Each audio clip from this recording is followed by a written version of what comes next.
Okay, तो बच्चों अभी हम लोग अपना सेट नंबर 08 पढ़ेंगे। आपको पता है कि यहां में ऑटोमोबाइल का मतलब ये हुआ ट्रैक्टर मैकेनिक, डीजल मैकेनिक। बच्चों इन पूरी ट्रेड का मिलाके आज आपको सेट नंबर 08 सॉल्व कराने वाला हूं। देखो मैंने आपको हर एक सेट में इंजन के सवाल थोड़ा ज्यादा डाले, लेकिन जो मैंने आपको प्रीवियस ईयर पेपर देखा, क्योंकि हम लोग जो भी सेट सॉल्व करा रहे हैं वो मेनली प्रीवियस ईयर पेपर के अनुसार सॉल्व करा रहे हैं। बच्चों आपको मैं बता दूं प्रीवियस ईयर पेपर में आपके सेट में 75 में से अगर 40-50 हमारे इंजन के सवाल आ रहे हैं, तो उसमें से 20 से 25 सवाल हमारे जनरल ट्रेड के भी आते हैं।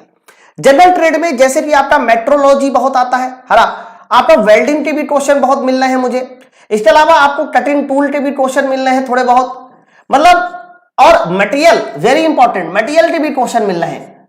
तो मेरे कहने का मतलब यह है कि इंजन के साथ साथ इनके भी क्वेश्चन बहुत ज्यादा मिल रहे हैं, जबकि अभी तक किसी भी सेट में इससे रिलेटेड बहुत सारे क्वेश्चन मैंने नहीं सॉल्व कराए। तो आज का मैं जो सेट है उसमें इंजन के क्वेश्चन थोड़ी से कम है, लेकिन सब आपके जो जनरल ट्रेड के सवाल आते हैं आपकी एग्जाम में उनके क्वेश्चन थोड़े ज्यादा है। चलो फिर शुरुआत हम लोग करते हैं सबसे पहला क्वेश्चन से। निम्नलिखित में कौन सी मिश्र धातु है? अच्छा मिश्र धातु नहीं है, इन्होंने बोला है इनमें से कौन सी मिश्र धातु नहीं है। देखो कुछ मिश्र धातुएं आपको हमेशा रटी हुई होनी चाहिए जो कि सबसे ज्यादा फेमस है, जैसे कि ब्रास। ब्रास के बारे में ध्यान रखना, कॉपर और जिंक इसका मिश्रण हमेशा ब्रास कहलाता है।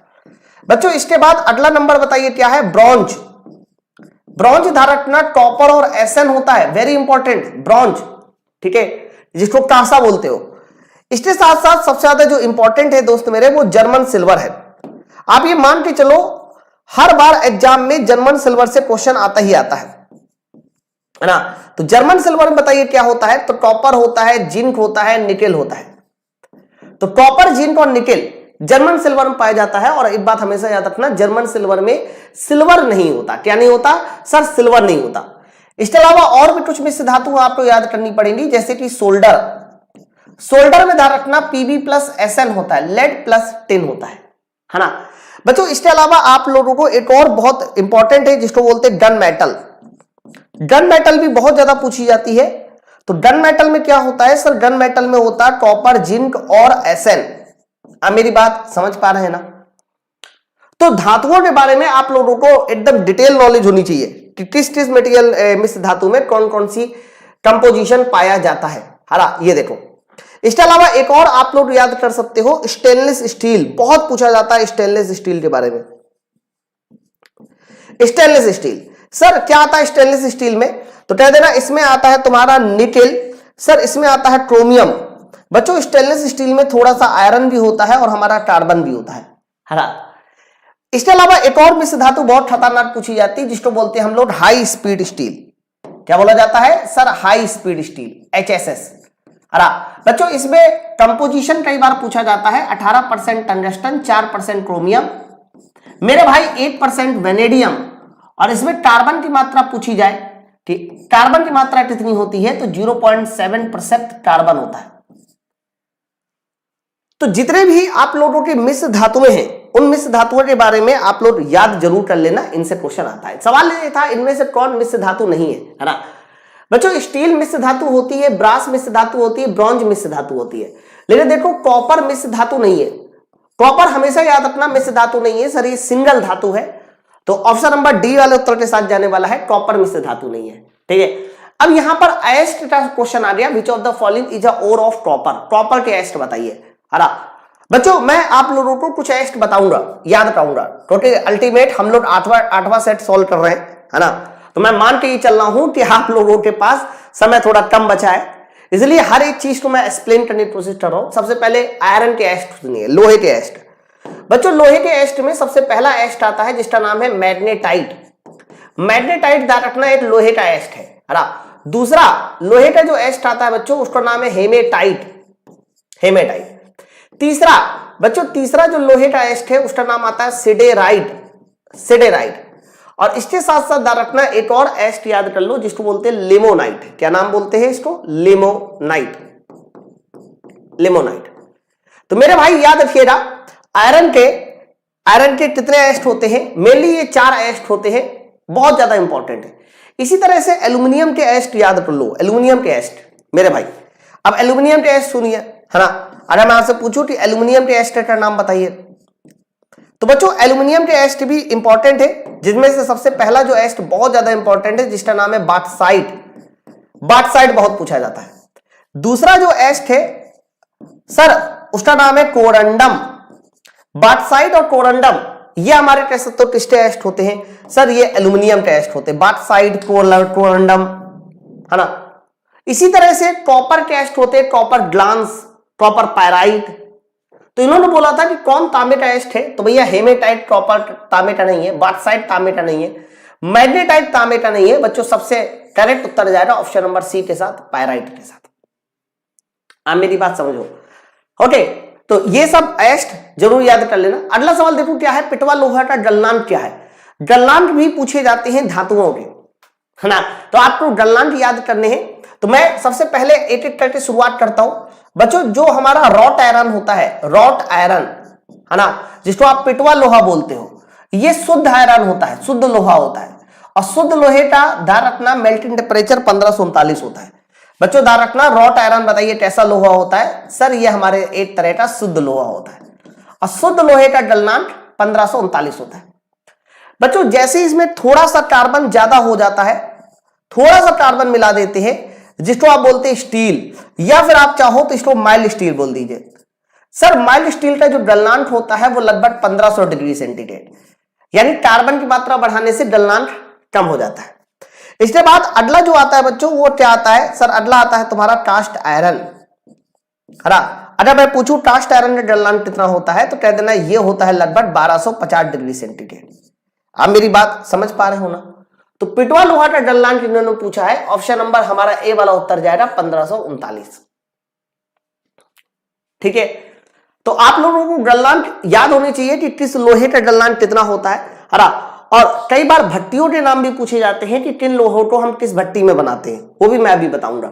ये देखिए बच्चों, अभी अभी जो मैंने आपको मटेरियल के बारे में बताया उससे रिलेटेड ये हमारा एक सवाल है। इन्होंने बोला है कि stainless steel, German silver, bronze, brass, आप मुझे बताओ इनमें से कौन सा मटेरियल हमारा कहां पर आना चाहिए। देखो ब्रास मैंने बताया ये कॉपर और जिंक होता है, इसलिए 1 के साथ। ब्रॉन्ज हमारा कॉपर और एसएन होता है, ये 2 के साथ। देखो तो सी और डी 2 और 8, देखो सी और डी हमारा 2 और 8 होना चाहिए, इसीलिए सवाल का सही answer option number A. Stainless steel, copper, निकल, Fe के साथ एकदम सही है, देख लो, है ना। तो जो मैंने अभी आपको मटेरियल के बारे में बताया उसी मटेरियल से हमारा ये सवाल था। नेक्स्ट आइए बच्चों, अगला सवाल है, for cutting soft material the most suitable pitch of hexa blade. Hexa blade की आपको मोस्ट सुटेबल पिच बतानी है for cutting of soft material. इन्होंने सॉफ्ट मटेरियल के बारे में पूछा, बिल्कुल सॉफ्ट मटेरियल के बारे में। तो पहले आप हेक्सा ब्लेड के बारे में सुनिए बच्चों। जैसे कि मान लीजिए मैंने आपके सामने ये हेक्सा ब्लेड बना के दिखाई, है ना बच्चों। हेक्सा ब्लेड में ऐसे दांते ही तो होते हैं, बोलिए हेक्सा ब्लेड में क्या होते हैं सर, हेक्सा ब्लेड में इस तरह से दांते होते हैं मेरे भाई। 2 लगातार दांतों के बीच का ये जो गैप है ना, है 2 लगातार दांतों के बीच का गैप, बताइए क्या नाम से जाना जाता है सर, इसको बोलते हैं पिच। 2 लगातार दांतों के बीच का बताइए गैप क्या कहलाता है, तो कह रहा 2 लगातार दांतों के बीच का गैप कहलाता है पिच।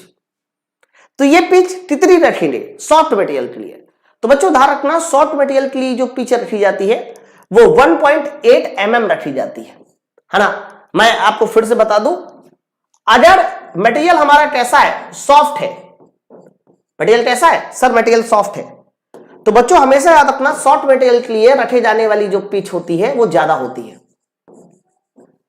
सॉफ्ट मटेरियल के लिए रखे जाने वाली पिच ज्यादा होती है।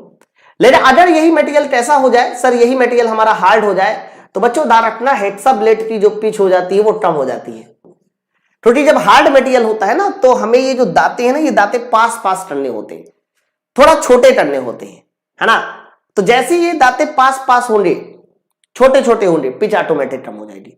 तो सॉफ्ट मटेरियल के लिए 1.8 होता है, ये बात आप लोग याद कर सकते हैं।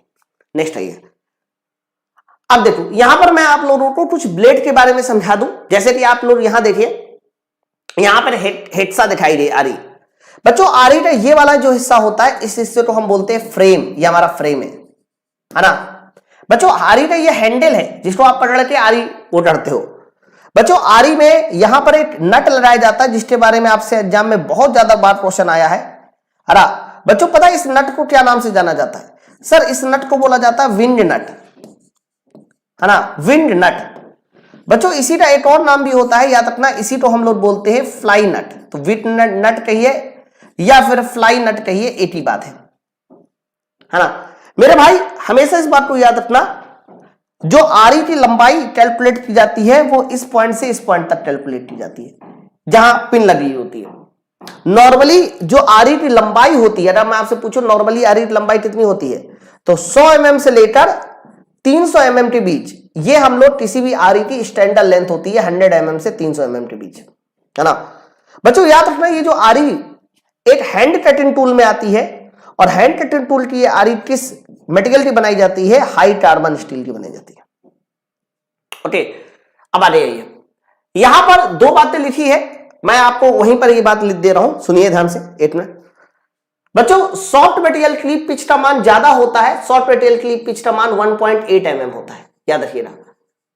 जबकि हार्ड मटेरियल के लिए कोई पूछे कि पिच का मान कितना होता है, तो पिच का मान कम होता है, और हार्ड मटेरियल के लिए जब हम आरी से हार्ड मटेरियल की मशीनिंग करते तो पिच का मान 1.4 mm होता है ना। तो आप इसको याद रखेंगे, डेटा है हमारे पास।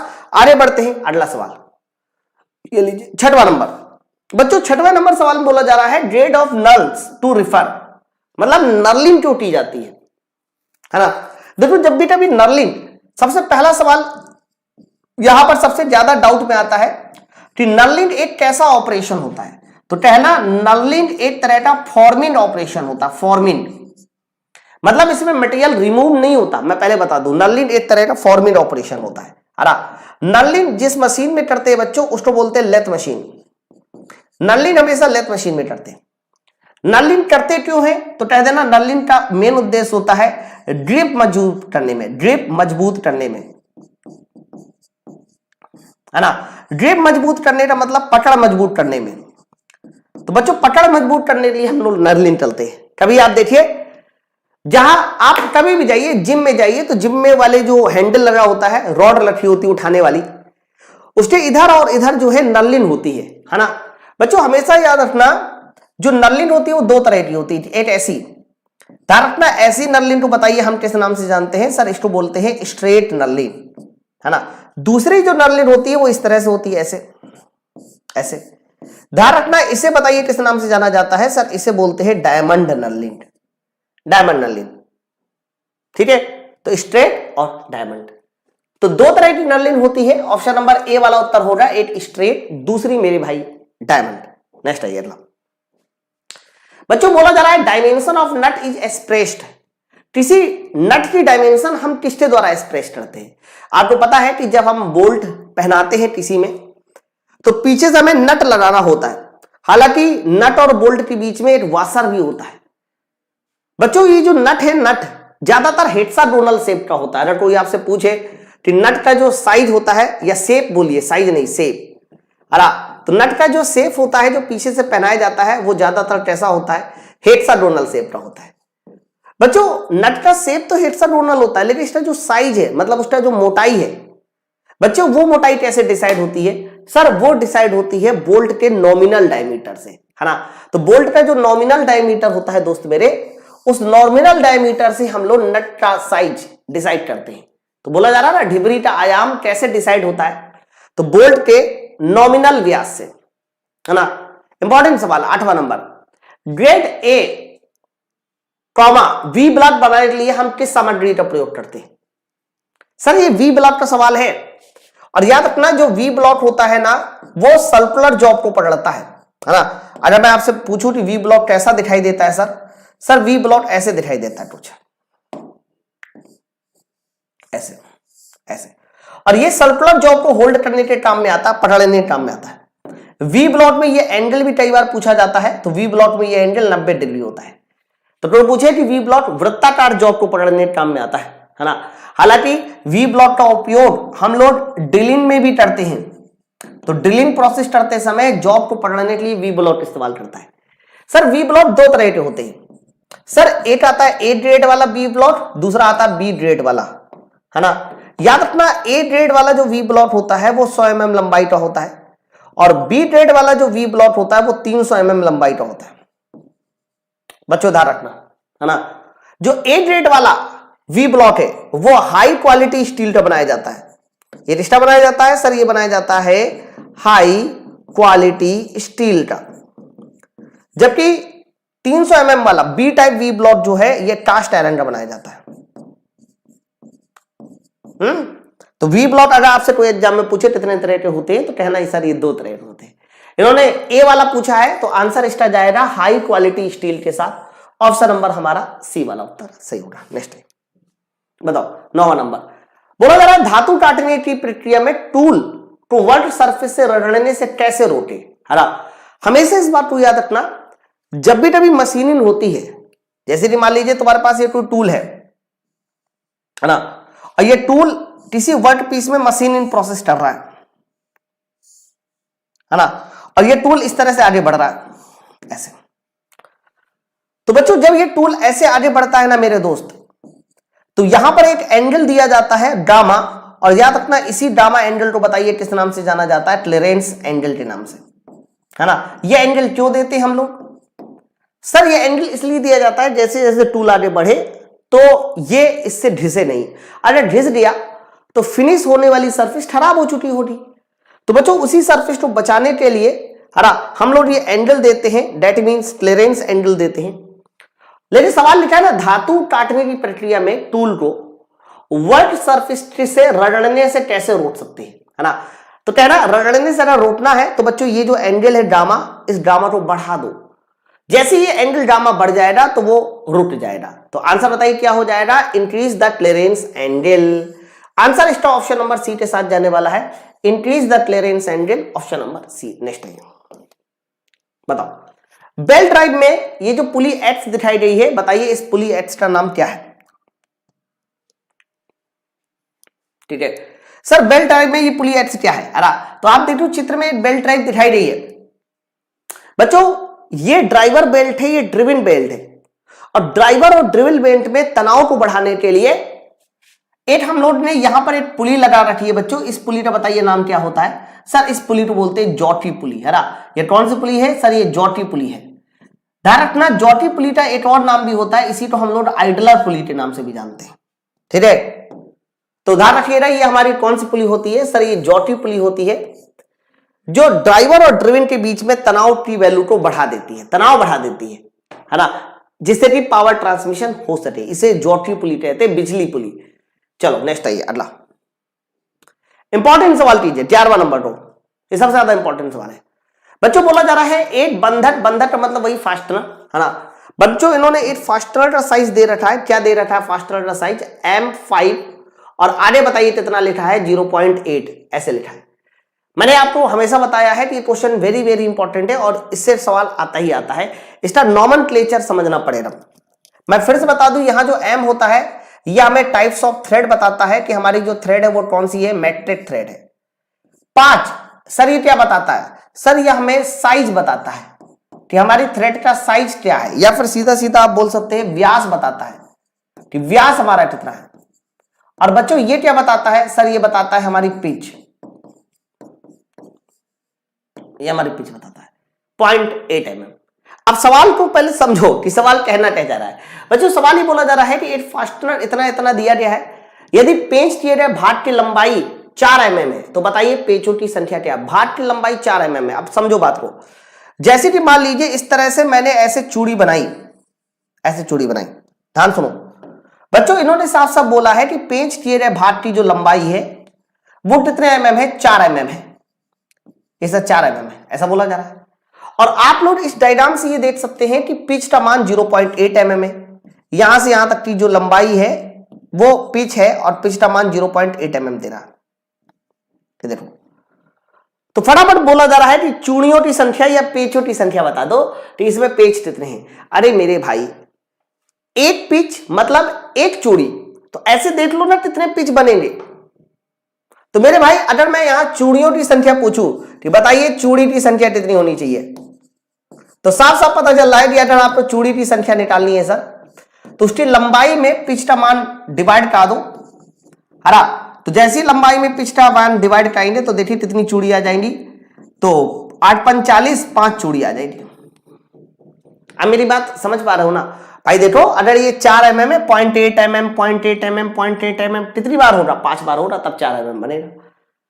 ठीक है, तो ऐसे कोई भी क्वेश्चन आपके साल में आ जाते हैं तो आप एकदम रेडी रहिए। कोई न्यूमेरिकल नहीं है, मैं पहले बता दूं, ये जनरल कॉन्सेप्ट है। टीसीडीआर का बताइए मॉड्यूल कितना होता है। इन्होंने बोला है कि module of a gear is defined as, तो याद रखना जब हम कहते हैं मॉड्यूल एम, तो मॉड्यूल एम का फॉर्मूला होता है D by T. D by T का मतलब क्या हुआ सर? डी बाई टी का मतलब होता है ऊपर हमें रखना है पिच सर्कल डायमीटर, नीचे दांतों की संख्या। तो पिच वृत्त के व्यास से दंत की संख्या का अनुपात, पिच वृत्त के व्यास से दंत की संख्या या दांतों की संख्या का अनुपात, ऑप्शन नंबर ए हमारा सही आंसर होगा। देखो अडेंडम से डिडेंडम कुछ नहीं होता भैया, अडेंडम डिडेंडम आपको पता बस होना चाहिए। जैसे कि मान लीजिए मैंने आपके सामने ये इस तरह से गियर का दाता बनाया, तो बच्चों यहां से मैंने खींच दिया पिच सर्कल, ये हमारा कौन सा सर्कल हो गया? पिच सर्कल, है ना। तो मेरे भाई पिच सर्कल से निचले वाले पॉइंट के बीच की दूरी को डिडेंडम कहते हैं, और पिच सर्कल से ऊपर वाले पॉइंट के बीच की दूरी को अडेंडम कहते हैं, है ना। फिर से सुनिए, पिच सर्कल से निचले वाले पॉइंट के बीच की दूरी को डिडेंडम, और पिच सर्कल से निचले वाले पॉइंट के बीच की दूरी को अडेंडम। तो मेरे भाई ये अडेंडम डिडेंडम होता है, लेकिन सवाल में जो पूछा था मॉड्यूल, वो आप लोग को क्लियर होना चाहिए, है ना। बच्चों मॉड्यूल के साथ साथ एक और चीज याद कर लो, एक तो होता है सर्कुलर पिच। सर्कुलर पिच का फॉर्मूला होता है पाई डी अपॉन टी। फिर हमारा आता है डायमेट्रिकल पिच। डायमेट्रिकल पिच का फॉर्मूला होता है टी अपॉन डी, व्यासी पिच जिसको बोलते। तो ये तीन फॉर्मूले आप लोगों को और क्लियर होना चाहिए। ये देखो, ये देखो, ठीक है। चलो अरे next question number 13, shaper machine में क्लैपर बॉक्स का क्या काम है ना। बच्चों सेपर मशीन आपने देखी होगी, और सेपर मशीन में बॉक्स लगाया जाता है, क्लैपर बॉक्स। सबसे पहले मैं आपको बता दूं, जब सेपर मशीन मशीनिंग करता है ना, तो फॉरवर्ड स्ट्रोक में मशीनिंग होती है, बैकवर्ड खाली जाता है। मैंने शायद एक बार बताया आपको। तो जब बैकवर्ड स्ट्रोक ऐसे खाली जाएगा ना, तो बैकवर्ड स्ट्रोक आते समय टूल को हमें हल्का सा उठाना होता है, ताकि टूल जब पीछे आए ना, तो जो मशीन हुई सरफेस है उसको खराब ना कर सके, बात समझो। लेकिन जब फॉरवर्ड स्ट्रोक करेगा तो मशीन करते हुए जाएगा, बैकवर्ड स्ट्रोक में पीछे आना तो थोड़ा ऊपर उठेगा, तभी पीछे आ पाएगा। तो सेपर मशीन में हम लोग एक क्लैपर बॉक्स लगाते हैं। उस क्लैपर बॉक्स का काम ही यही होता है कि जब टूल वापस आ रहा हो तो टूल को हल्का सा ऊपर उठा लिया जाए, जिससे कि हमारा टूल वर्क पीस के साथ ना घिसे, है ना। तो क्या आंसर हो जाएगा? औजार की लंबाई से बचने के लिए गलत, टू इंश्योर द कटिंग गलत, वापसी स्ट्रोक के दौरान औजार यानी टूल को उठाने के लिए एकदम सही।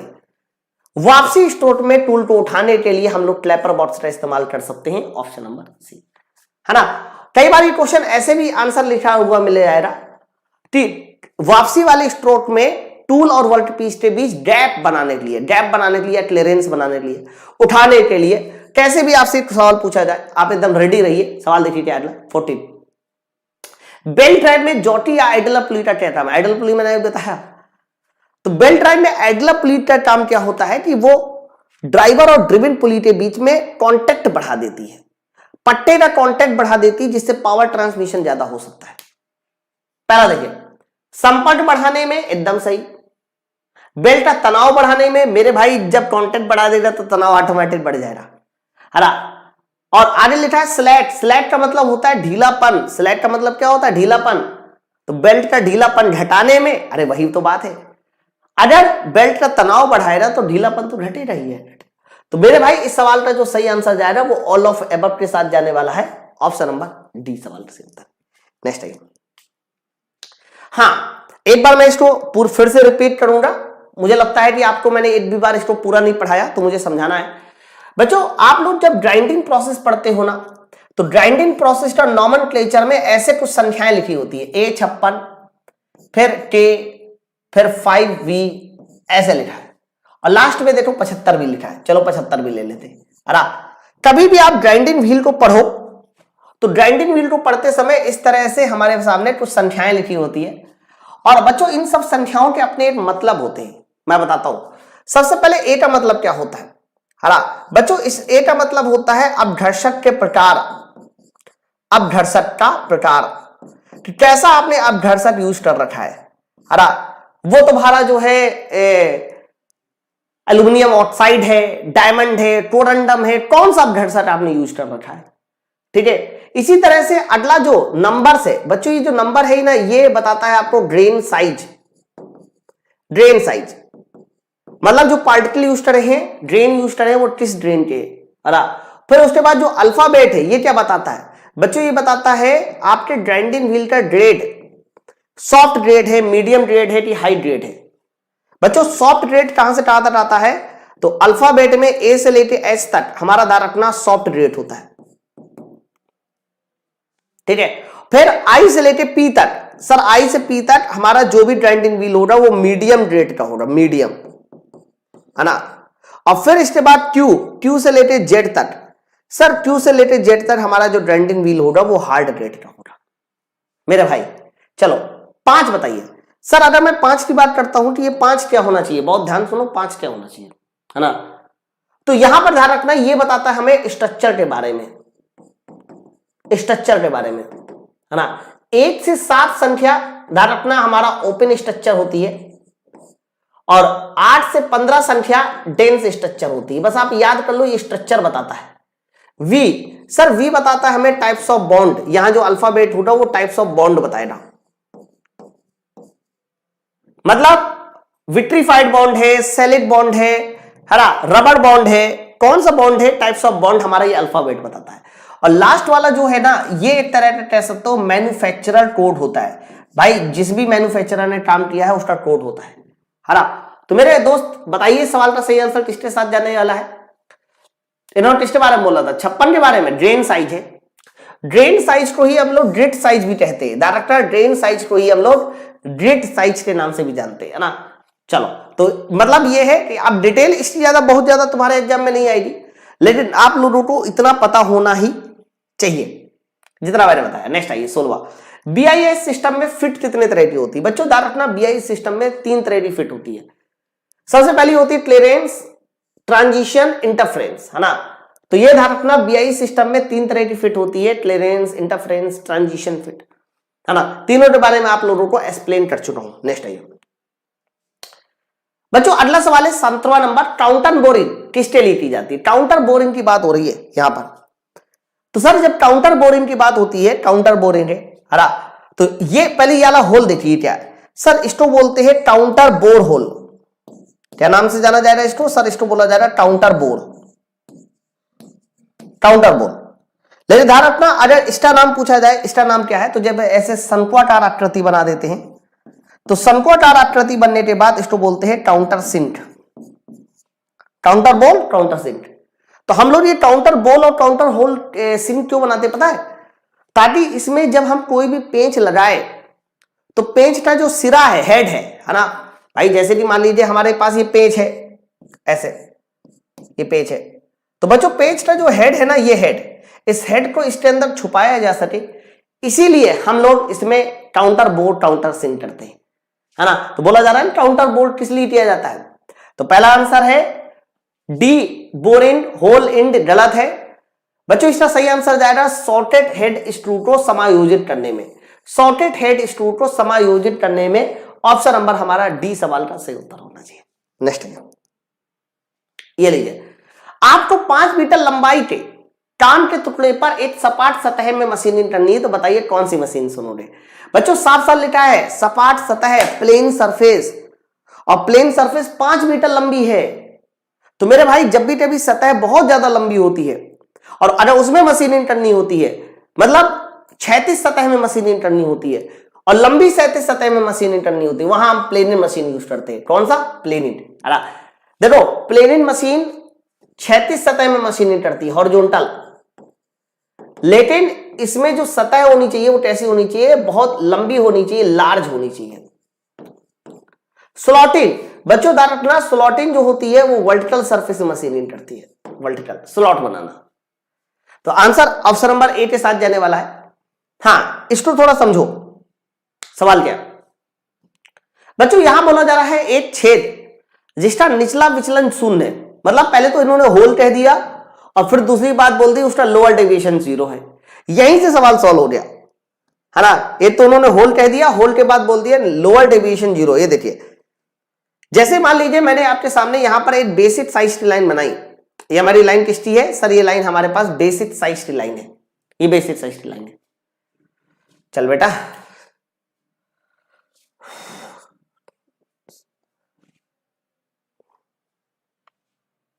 एक सेकंड रुकिए, थोड़ा बोल्ड है, थोड़ा सा हैंड कर दिया, अचानक से कभी कभी हो जाता है। चलो कोई बात नहीं। तो यहां पर ये बेसिक साइज की लाइन है, तो ये लाइन हमारी कौन सी लाइन हो रही सर, ये लाइन हो रही बेसिक साइज की लाइन। बच्चों याद रखना जब होल की बात करते हैं ना, तो होल इस तरह से दिखाया जाता है, कैपिटल ए से शुरुआत होता है और लास्ट में कैपिटल जेड सी तक जाता है, और यहां पर कैपिटल एच आपको मिलता है और कैपिटल एच का लोअर डेविएशन 0 होता है। ठीक है, कैपिटल एच का लोअर डेविएशन क्या होता है सर, 0 होता है। तो उन्होंने बोला था ना एक छेद जिसका निचला शून्य निचला विचलन शून्य, तो ये कंफर्म एच टाइप होल होगा, क्योंकि एच टाइप होल का लोअर डेविएशन 0 होता है। लेकिन अगर ये सॉफ्ट क्ली सवाल आता ना बच्चों, तो सॉफ्ट क्ली सवाल ऐसे होता है, ऐसे है ना, तब यहां शुरुआत होती है स्मॉल ए से शुरुआत होती है यहां जेड सी तक, स्मॉल जेड सी तक, और यहां स्मॉल एच आता है ऐसे, यहां स्मॉल एच ऐसे आता है, ये देखो। तो बच्चों अगर ये सॉफ्ट का सवाल होता तो स्मॉल एच में अपर डेविएशन 0 होता है, यहां लोअर डेविएशन 0 होता है ना। तो ऑप्शन नंबर हमारा कैपिटल में एच। बच्चों होल को हम लोग हमेशा कैपिटल अक्षर से दिखाते हैं, और सॉफ्ट को बताइए हम लोग कैसे दिखाते हैं, हमेशा स्मॉल अक्षर से, ध्यान रखिएगा। नेक्स्ट आइए अगला, ये लीजिए बच्चों 20वां नंबर सवाल ये है कि एक गियर व्हील में 36 दांते हैं, 3 mm मॉड्यूल है, तो बताइए इसका पिच क्या है सर। उन्होंने पिच पूछा है, पिच डायमीटर पूछा है, सॉरी पिच डायमीटर पूछा है, पिच वृत्त का व्यास पूछा है। सर आप मुझे पहले बताओ मॉड्यूल का फॉर्मूला क्या होता है, तो कहना मॉड्यूल का फॉर्मूला होता है d/t, मॉड्यूल ये होता है d/t, तो चलो फिर d/t तो इस्तेमाल कीजिए। तो मॉड्यूल तुम्हारा 3 mm, डायमीटर तुम्हें निकालना है, t की वैल्यू 36, और जैसे ही आप मल्टीप्लाई कीजिए 36 गुणे 3, सर ये कितना हो जाएगा, ये हो जाएगा तुम्हारा 108 mm के साथ, 108 mm, ये सवाल का सही आंसर होगा। तो कई बार नन्हे क्वेश्चन अगर आ जाते हैं तो एकदम रेडी रहिए आप इस सवाल को सॉल्व करने के लिए। नेक्स्ट आइए अगला, ये लो बच्चों चित्र में दिखाई गई कुंजी का नाम क्या है, टी, इन्होंने टी का सवाल बोला है, ठीक, आपको चित्र में एक टी दिखाई गई है, आप उस टी का नाम बताइए। बच्चों यहां पर टी को थोड़ा गौर से देखिए, तो इस टी में यहां पर एक होल बनाया गया, यानी साफ्ट में भी कट बनाया गया, ये साफ्ट है ना, अगर साफ्ट में कट बनाया गया है तो ये हमारे पास सैडल की किसी कीमत में नहीं हो सकती, सैडल की नहीं हो सकती। लेकिन ये देखो जो टी दिखाई जा रही है क्या है सर, ये टी है। बच्चों टी देखिए कैसी है, तो टी देख लीजिए आपस में समांतर है, पैरेलल है, और बच्चों जब भी कभी टी पैरेलल होती है तो ऐसी टी हमारी कहलाती है फीदर टी, हरा। तो जो पैरेलल की होती है उसी को हम लोग फीदर टी के नाम से जानते हैं, दोनों तरफ पंख जैसा निकला रहता है, पैरेलल संक टी होती है, तो इसको आप फीदर टी बोलते हैं। ठीक है, ध्यान रखिएगा। हालांकि ऑटोमोबाइल में जो ज्यादातर टी यूज करते हैं वो जिब हेड टी होती है, जिब हेड टी का यूज ऑटोमोबाइल में ज्यादा होता है। नेक्स्ट टाइम बच्चों 22वां नंबर सवाल देखिए क्या है, निम्नलिखित में किस सामग्री में उच्चतम ऊष्मीय चालकता है। आप मुझे बताओ इनमें से वो कौन सी सामग्री है जिसमें सबसे ज्यादा उच्चतम ऊष्मीय चालकता है, थर्मल कंडक्टिविटी है। तो सबसे ज्यादा थर्मल कंडक्टिविटी बच्चों इसमें से सबसे ज्यादा कॉपर की होती है। इसलिए तो देखो ऑटोमोबाइल में जो रेडिएटर यूज करते हैं उसमें भी हम लोग कॉपर ही टी कॉइल यूज करते हैं, हरा। हालांकि सबसे ज्यादा वैसे थर्मल कंडक्टिविटी होती तो चांदी में है, लेकिन चांदी का हम कोई सामान नहीं यूज कर सकते हैं, थोड़ी चांदी महंगा है। फिर उसके बाद हमारा कॉपर आता है, एल्यूमिनियम आता है। नेक्स्ट आइए अगला सवाल, किस प्रकार की वेल्डिंग में रासायनिक अभिक्रिया कारण होती है। आप मुझे बताओ इनमें से वो कौन सी वेल्डिंग है जो रासायनिक अभिक्रिया कारण होती है। बच्चों याद रखना अगर केमिकल वेल्डिंग की बात करते हैं तो केमिकल वेल्डिंग में एक ही वेल्डिंग होती है सर, उस वेल्डिंग का नाम होता है थर्मिट वेल्डिंग। कौन सी वेल्डिंग सर, थर्मिट वेल्डिंग हमारी एक तरह की केमिकल वेल्डिंग होती है ना। याद रखना बच्चों जो हमारी थर्मिट वेल्डिंग होती है ना सर, थर्मिट वेल्डिंग में है ना हमारे पास दो चीजें होती है, एक एल्यूमिनियम होता है, दूसरा आयरन ऑक्साइड होता है। एल्यूमिनियम और आयरन ऑक्साइड का पाउडर हम लोग लेते हैं 8:3 में, है ना, 8:3 में। और इस पाउडर को जब आपस में मिलाते हैं ना तो एक एक्सोथर्मिक रिएक्शन होती है। कौन सी रिएक्शन, एक्सोथर्मिक रिएक्शन होती है जो बहुत ज्यादा हीट उत्पन्न करती है, और इसी हीट की वजह से हम चीजें जोड़ देते हैं, है ना। बच्चों याद रखना थर्मिट वेल्डिंग का यूज बहुत पूछा जाता है सर, इसका यूज होता है रेलवे लाइन से जोड़ने में। तो आपसे कोई पूछे कि थर्मिट वेल्डिंग का यूज क्या है, तो आप सीधा सीधा बोलेंगे रेलवे लाइंस जोड़ने में। ठीक है, तो आंसर इसका किसके साथ जाएगा? ऑप्शन नंबर बी वाला उत्तर होगा सर, यही हमारी एक तरह की केमिकल वेल्डिंग है ना, वेरी इंपॉर्टेंट है। नेक्स्ट है मार्टेनसाइट किसके द्वारा बना होता है? सर मार्टेनसाइट बोला जा रहा है कि मार्टेनसाइट किसके द्वारा बना होता है? मैं कुछ चीजें आपको बताऊंगा, ध्यान सुनो, है ना। देखो जब भी कभी लोहे को हम गर्म करते हैं हीट ट्रीटमेंट में, तो दो तरह की कूलिंग होती है। जैसे कि मान लीजिए आपने लोहे को गर्म कर दिया और गामा आयरन बना दिया, तो दो तरह की कूलिंग होती है, एक होती है क्विक स्लो कूलिंग और ध्यान रखना दूसरी होती है क्विक कूलिंग। पहली बात तो ये समझो कि स्लो कूलिंग होती किसमें है? सर स्लो कूलिंग होती है हमारी फर्नेस में, और क्विक कूलिंग कहां होती है? सर पानी में होती है ना। तो याद रखिएगा जब भी कभी हम लोग अपने लोहे को गर्म करते हैं, गर्म करने के बाद स्लो कूलिंग करते हैं, भट्टी में धीरे धीरे ठंडा करते हैं, तो हमेशा इस बात को याद रखना वहां पर बनता है पीआर लाइट, और पीआर लाइट बनने से बताइए मटेरियल कैसा हो जाता है? सॉफ्ट हो जाता है ना। जब भी कभी हम लोग क्विक कूलिंग करते हैं तो मेरे दोस्त वहां जो बनता है वो बनता है मार्टेनसाइट, और मार्टेनसाइट बनने से बताइए मटेरियल कैसा हो जाता है? सर हार्ड हो जाता है। मटेरियल कैसा हो जाता है? हार्ड हो जाता है, मार्टेनसाइट। और इन्हीं प्रोसेस का प्रॉपर एक नाम है, रखना स्लो कूलिंग जब होती है तो उसका भी एक नाम दिया जाता है सर, इसको बोलते हैं हम लोग अनिलिन। तो अनिलिन में ध्यान रखना स्लो कूलिंग होती है, और क्विक कूलिंग किसमें होती है? सर ये होती है हमारी हार्डनिंग में।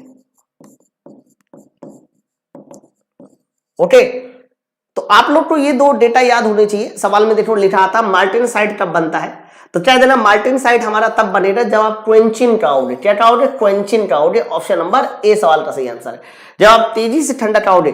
बच्चों होता क्या है कि क्विक कूलिंग को ही हम लोग क्वेंचिन भी कहते हैं। Option number A. नेक्स्ट आइए, बीरिंग के अंदर जनरल बीरिंग के अंदर 60 के हिस्से को किस नाम से जाना जाता है? हरा, बीरिंग के अंदर 60 के हिस्से को किस नाम से जाना जाता है? जैसे कि मान लीजिए आपके पास ये सॉफ्ट है ऐसे, और ये आपने क्या लगा दी बच्चों? इस तरह ये लगा दी आपने बीरिंग। तो बीरिंग के अंदर 60 का जो ये हिस्सा है, सर बताइए इसको किस नाम से जानते हैं? तो कह देना बीरिंग के अंदर 60 का जो हिस्सा होता है सर उसको बोलते हैं जर्नल। क्या बोलते हैं? जर्नल बोलते हैं। तो ऑप्शन नंबर हमारा ए वाला उत्तर होगा 60 का वह हिस्सा जो बेरिंग के अंदर होता है, that is called journal. Option number. Next है, A fire extinguisher cylinder contains, मतलब बोला जा रहा है कि एक हमारे पास फायर एक्सटिंग्विशर सिलेंडर है, उसमें बताइए क्या होगा। वैसे होते तो बहुत सारे तरह के एक्सटिंग्विशर है, फायर एक्सटिंग्विशर, उसमें CO2 भी भर सकते हैं हम लोग, फोम भी भर सकते हैं, फोम के अलावा CTC हो गया, बहुत सारे होते हैं। लेकिन इन्होंने उसमें सिर्फ एक ही उत्तर दिया है CO2। तो बच्चों ध्यान रखना इसका सही आंसर CO2 लगाएंगे, यानी ये हमारा CO2 टाइप फायर एक्सटिंग्विशर होगा। है मेरे भाई, जब CO2 टाइप फायर एक्सटिंग्विशर कहते हैं तो CO2 बनता कैसे है? तो CO2 टाइप फायर एक्सटिंग्विशर में एक तो हम बेकिंग सोडा रखते हैं NaSCO3 प्लस H2SO4। बच्चों जब इनकी रिएक्शन होती है ना, तो याद रखना इनकी रिएक्शन के बाद ही हमारे पास CO2 बनता है। हालांकि रिएक्शन को कंप्लीट हम कर सकते हैं, Na2SO4 वगैरह वगैरह सब बनेगा, लेकिन इन दोनों की रिएक्शन के बाद ही हमारी क्या बनती है? CO2। तो तुमसे कोई पूछे कि CO2 टाइप फायर एक्सटिंग्विशर में क्या यूज करते हैं, कौन से दो केमिकल यूज करते हैं? एक तो H2SO4 का इस्तेमाल होता है, दूसरा हमारा इस्तेमाल होता है किसका? NaSCO3 का। नेक्स्ट है बच्चों अगला सवाल, ये बड़ा फेमस सवाल है और बहुत पूछे जाने वाला सवाल है। रबड़ की इलास्टिसिटी बताइए क्या होती है? हमेशा ध्यान रखना जो रबड़ होता है, कई बार क्वेश्चन आता है कि रबड़ और स्टील में कौन ज्यादा इलास्टिक है। तो बच्चों याद रखना बड़ा कंफ्यूजन सवाल होता है कि रबड़ और स्टील में कौन ज्यादा इलास्टिक है। तो रबड़ और स्टील में स्टील ज्यादा इलास्टिक होता है। बच्चों यहां इलास्टिसिटी का मतलब ये नहीं होता कि कौन ज्यादा खींच जाए, नहीं, इलास्टिसिटी का मतलब होता है कि किसको ज्यादा खींचने पर भी उसके अंदर इलास्टिसिटी रहे। मैं आपको बता दूं 10 न्यूटन के बल में रबड़ खींच जाएगी, लेकिन 1000 न्यूटन के बल में स्टील इतना सा खींचेगा, और वही 1000 न्यूटन तुमने बल अगर रबड़ में लगा दिया तो रबड़ में कितने टुकड़े हो जाएंगे पता भी नहीं चलेगा। यानी 1000 न्यूटन के बल को हम रबड़ में कभी नहीं लगा सकते, लेकिन हाँ स्टील में लगा सकते हैं, उसके अंदर इलास्टिसिटी रहेगी भी। तो इलास्टिसिटी का मतलब यह होता है कि कौन कितना ज्यादा बल सहन करने के बावजूद भी अपने अंदर इलास्टिक प्रॉपर्टी मेंटेन कर पाए, है ना। और इस मामले में रबड़ नहीं आंसर बताना। अब सवाल में लिखा था ना मृदु इस्पात की तुलना में रबड़ में प्रत्यास्थता क्या होती है, तो रबड़ में प्रत्यास्थता कम होती है, रबड़ में कम होती है, स्टील में ज्यादा होती है। Very important question. नेक्स्ट आइए, ये लीजिए बच्चों अगला सवाल 28 नंबर है। 240 mm पिच वृत्त का व्यास है, डियर में 40 दाते हैं, तो बताइए मॉड्यूल कितना होना चाहिए, है ना। तो आपको पता है मॉड्यूल का फॉर्मूला क्या होता है सर, मॉड्यूल का फॉर्मूला होता है D/T। डी कितना है 240, दांतों की संख्या कितनी है 40, हरा, तो मेरे भाई यहां से मॉड्यूल कितना हो जाएगा 6। तो आप लोगों को डियर वाले फॉर्मूले जो है ना वो सब याद होने चाहिए, इंपॉर्टेंट है। नेक्स्ट आइए, बताओ BIS सिस्टम के अनुसार 18 कोटि की मूलभूत टॉलरेंस है। आपको वो 18 कोटि की मूलभूत टॉलरेंस का मान बताना है जो कह सकते हो BIS सिस्टम में होती है। तो बच्चों याद रखना, जब भी कभी हम लोग ब्यूरो ऑफ इंडियन स्टैंडर्ड की बात करते हैं तो पूछा जाता है कितने तरह की टॉलरेंस होती भाई, 18 तरह की। 18 तरह की टॉलरेंस में सबसे पहला जो टॉलरेंस आएगा वो IT01 आएगा, IT01। फिर इसके बाद शुरुआत हो जाएगी IT0 से, फिर IT1 से, और IT1 करते करते करते करते IT16 तक। तो मेरे भाई 16 से 0 देखो ये 17 हो गया है, और एक ही 18, तो ये इसका सही सीक्वेंस होता है। तो मेरे भाई इसको लिखने का जो सही तरीका होगा वो ऑप्शन नंबर ए के साथ जाने वाला है, IT01 फिर IT0 फिर इस तरीके से 16 तक, है ना। टोटल 18 है, संख्या में चाहे काउंट कर सकते हैं। नेक्स्ट आइए, डीलिंग जिट का प्रयोग आप मुझे बताइए किस में करते हैं। जिट्स देखो मैंने अभी तक नहीं पढ़ा है, लेकिन आपको बताना और समझना पड़ेगा कि जिट और फिक्सचर में मेन बेसिक डिफरेंस क्या है। टॉपिक तो बहुत बड़ा है, लेकिन आप लोगों को क्लियर करना पड़ेगा कि फिक्सचर और जिट में क्या डिफरेंस होता है। देखो फिक्सचर का पहले काम सुनो क्या है सर। जो फिक्सचर्स होते हैं ना वो सिर्फ और सिर्फ जो है जॉब को होल्ड करते हैं, जॉब को होल्ड करते हैं। होल्ड करने का मतलब होता है पकड़ते हैं, है ना। तो जॉब को होल्ड करने का काम सर, जॉब को होल्ड करने का काम किसका होता है सर, फिक्सचर का होता है। फिक्सचर सिर्फ और सिर्फ जॉब को होल्ड करते हैं। लेकिन जब भी कभी हम जिट की बात करते हैं, जिट क्या करते हैं, तो बच्चों जिट दोनों काम करते हैं। दोनों काम का मतलब यह है कि ये जॉब को होल्ड भी करते हैं, जॉब को होल्ड करते हैं। होल्ड करने का मतलब समझते हैं, पकड़ते हैं,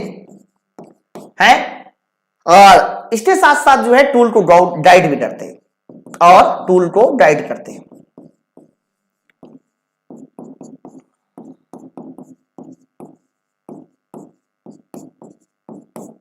है ना। तो जिट एंड फिक्सचर में बेसिक डिफरेंस है, आपको ये याद रखना पड़ेगा। फिर से सुन लीजिए कि सर जिट्स का काम क्या होता है। सर जिट्स का काम होता है जॉब को होल्ड करना, और फिक्सचर का काम क्या होता है, जॉब को होल्ड करना और टूल को गाइड करना। बच्चों जो फिक्सचर्स होते हैं वो कहां इस्तेमाल किए जाते हैं, तो कहना इसका इस्तेमाल हम ज्यादातर मिलिंग मशीनों में करते हैं।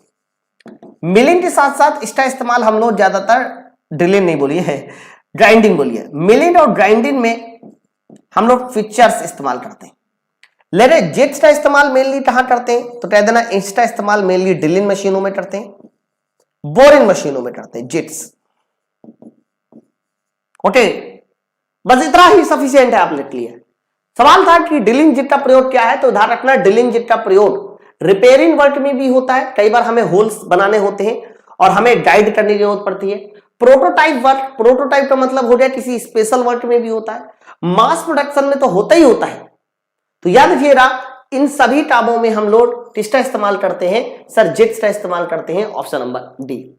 चलो नेक्स्ट आइए अगला, ये लो बच्चों क्वेश्चन नंबर 31 में इन्होंने बोला है कि मेरे पास एक डायग्राम है, इस डायग्राम में आप ये बताओ कि कौन सी फिट दिखाई रही है। हरा सर दो तरह की फिट यहां दिखाई जा रही है, इनमें से एक को बोला जा रहा है पी और दूसरे को बोला जा रहा है क्यू। आपको बताना है कि पी और क्यू में कौन सी फिट है। तो बच्चों पी वाली फिट में देखो होल बड़ा है, शाफ्ट छोटा है ना। भाई हम लोग फिट का प्रकार कैसे बताते हैं, होल और शाफ्ट के साइज से ही तो बताते हैं। तो पहले वाले डायग्राम में देखो होल बड़ा है, शाफ्ट छोटा। होल बड़ा है तो क्लीयरेंस फिट, होल बड़ा है तो बताइए कौन सी फिट हो जाएगी, तो ये सर हो जाएगी हमारे क्लीयरेंस फिट।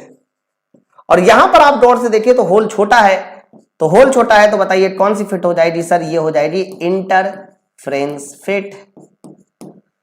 ओके, तो क्लीयरेंस और इंटरफ्रेंस फिट। ऑप्शन नंबर बताइए इसके साथ जाएगा बी वाला उत्तर होगा, clearance and interference fit, option number B. Next आइए अगला बताइए।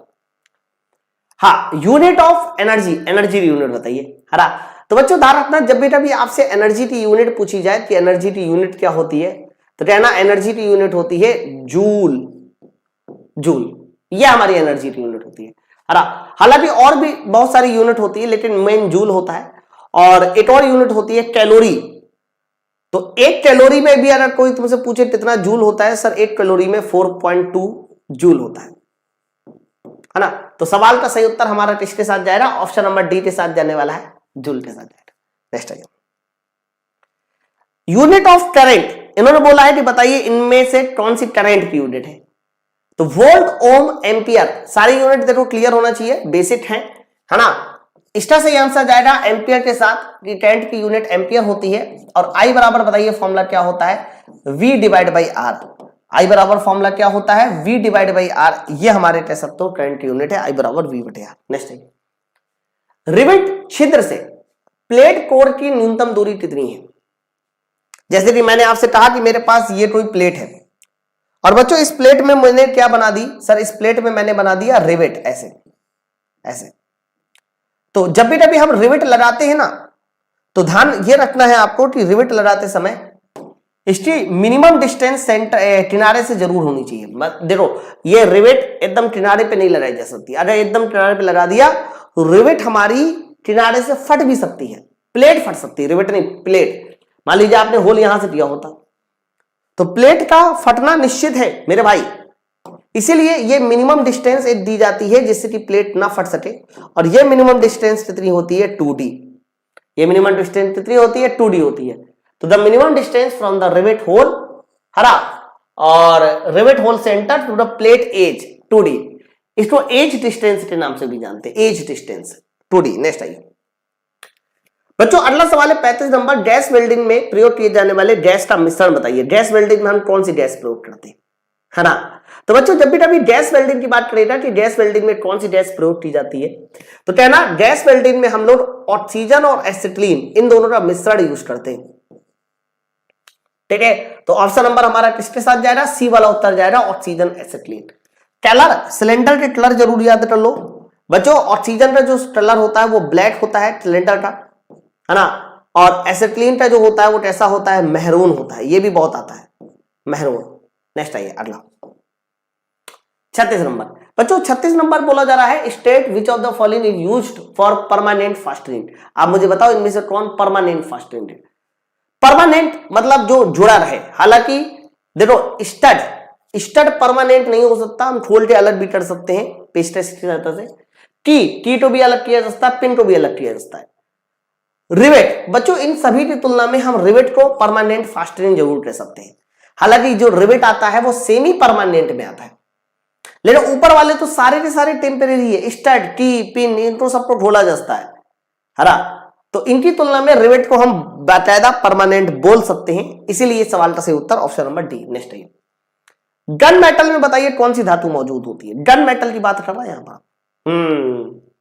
गन मेटल है। तो मेरे भाई मैंने बताया ना, गन मेटल में कॉपर होता है, जिंक होता है, और क्या होता है, एसएन। वेरी इंपॉर्टेंट कंपोजिशन है ये, कॉपर, जिंक और एसएन, ये हमारा गन मेटल है। तो कॉपर, जिंक और एसएन, अच्छा जिंक तो ठीक है, अच्छा एसएन को टिन कहते हैं, ठीक है। तो ऑप्शन नंबर बताइए ए वाला उत्तर हो जाएगा, गन मेटल का कंपोजिशन, ऑप्शन नंबर ए सवाल का सही आंसर। नेक्स्ट, एक घर्षण में ग्रेड सी क्या है। देखो मैं आपको बता दूं, जो सॉफ्ट व्हील होता है वो कहां से कहां तक होता है, ए से एच तक। सर ए से एच तक जो ग्रेड होती है वो हमारी कौन सी कहलाती है, सर वो कहलाती है soft wheel. Medium sir I से लेके हमारा होता है पी तक, जबकि हार्ड सर क्यू से लेके जेड तक, ऐसे होता है। सर इन्होंने कहा था कि बताइए ग्रेड सी क्या है, सी, सिर्फ सी।